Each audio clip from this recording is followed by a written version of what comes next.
এটা কি সেই মুসলিমদের জন্য আবশ্যিক যে রমজান মাসে রোজা ছিল আর তার মধ্যে কয়েকটা রোজা মিস করেছে, তাকে কি রমজানের পরপরই সেই সব রোজাগুলো রাখতে হবে?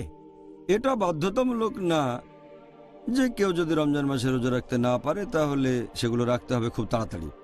পরবর্তী রমজান মাস আসার আগে সে যে কোনো সময় রাখতে পারে। ধরেন যদি রমজান মাসে 10টা রোজা মিস করে তাহলে এটা তার জন্য আবশ্যিক হয়ে যাবে একেবারে শেষ সময়ে, যখন পরের রমজানের 10 দিন বাকি তখন এটা ফরজ।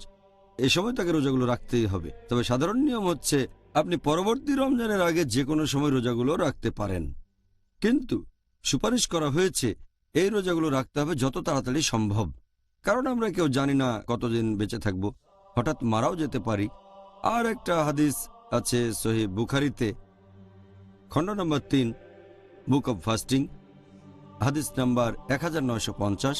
সেখানে আয়েশা রাদিয়াল্লাহু আনহা তিনি বলেছেন যে মাঝে মধ্যে তিনি রমজান মাসে 2-1টা রোজা মিস করতেন, আর শাবান মাস ছাড়া অন্য কোনো সময় সেগুলো তিনি রাখতে পারতেন না। এখানে বর্ণনাকারী বলেছেন কারণ তিনি নবীর দেখাশোনা করতেন।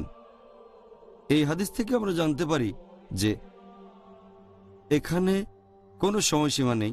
রোজা রাখা মুমিনের সমান, যা প্রস্তুত রাখা হয়েছে মুত্তাকিদের জন্য, রাখা হয়েছে তাদের জন্য যারা ন্যায়নিষ্ঠ। আল্লাহ এই কথা আবারও বলেছেন সূরা মুমিনুন অধ্যায় নম্বর 23 আয়াত নম্বর 61, তারা সব কল্যাণকর কাজ দ্রুত সম্পাদন করে এবং তারা এতে হয় অগ্রগামী। এই আয়াতের ভিত্তিতে বলবো সবচেয়ে ভালো হয় কাজা রোজা পালন করবেন যত তাড়াতাড়ি সম্ভব হয়, যাতে করে আপনার হিসেবের যেন কিছু বাকি না থাকে। আচ্ছা, জাযাকাল্লাহ খায়ের। আরো একবার ডক্টর জাকির এই উত্তরের জন্য।